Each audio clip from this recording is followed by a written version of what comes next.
আল্লাহর কাছে শুকরিয়া জানাতে চাই যে বাংলাদেশের একজন বড় শত্রু, যিনি বাংলাদেশের একটা বিশাল ক্ষতি করেছেন একটা বিরাট পদে থেকে, এবং সেই পদ থেকে তিনি বাংলাদেশের ভাগ্য নির্ধারণ করার একটা ব্যাপারে দায়িত্ব ছিলেন।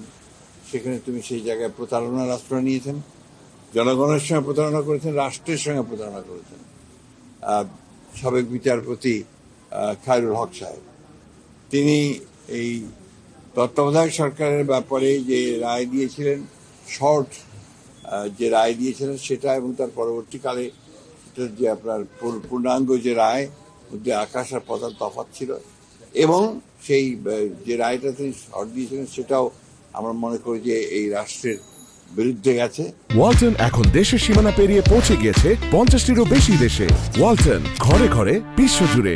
বিলম্বে হলেও যে এতদিন পরে তার বিরুদ্ধে যে ব্যবস্থা গ্রহণ করেছে সরকার, সেজন্য সরকারকে আন্তরিক ধন্যবাদ জানাচ্ছি, এবং সঠিকভাবে তার তদন্ত হবে সব বিষয়গুলোর, এবং তার সঠিকভাবে তার বিচার কার্য সম্পাদন হবে, সেটাই আমরা আশা করি। দ্বিতীয়ত আরেকটি বিষয় আছে যেটা খুবই গুরুত্বপূর্ণ আমরা মনে করি। আমরা পত্রিকান্তরে আপনাদের মিডিয়ার মাধ্যমে জানতে পারছি যে আপনার শিশু একাডেমি যে ভবনটি রয়েছে আপনার এই কার্যালয়ের উল্টো দিকে, আপনার হাইকোর্টের পাশে, সেই ভবনটিকে ভেঙে ফেলার জন্য একটা আপনার কথাবার্তা চলছে, বা এক ধরনের প্রক্রিয়া গ্রহণ করা হচ্ছে, বা একটা প্রস্তাব নেওয়া হয়েছে।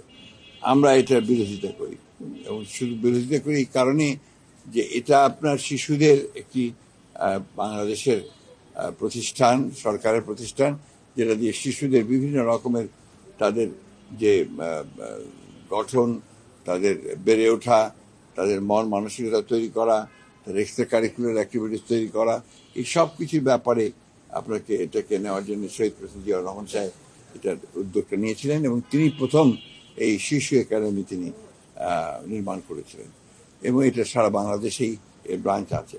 সুতরাং এটাকে ওইখান থেকে সরানোটা আমি মনে করি একেবারেই সঠিক সিদ্ধান্ত হবে না, এবং এ ব্যাপারে আমরা আমাদের খুব স্পষ্ট বক্তব্য যে আমরা চাই না যে শিশু ভবনটি সেই জায়গা থেকে আপনার স্থানান্তরিত করা হোক, বা সেটাকে অন্য জায়গায় দেওয়া হোক।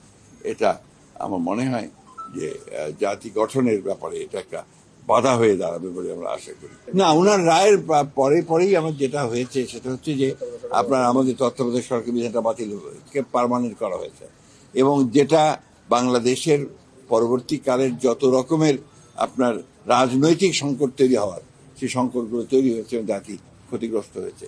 দ্বিতীয়ত হচ্ছে যে আপনার একটা মানে বিচার বিভাগ, যেটাকে আমরা মনে করি যে আপনার জুডিশিয়ারি সবচেয়ে বড় জায়গা, যেখানে আপনার সবচেয়ে আপনার মানুষের আস্থা থাকে, সেই আস্থা জায়গাটাকে সম্পূর্ণভাবে তিনি ধ্বংস করেছেন, শুধুমাত্র তার রাজনৈতিক চিন্তা ভাবনা সেই কারণে, যেটা বাংলাদেশের সবচেয়ে বড় ক্ষতি করেছে বলে আমরা মনে করি।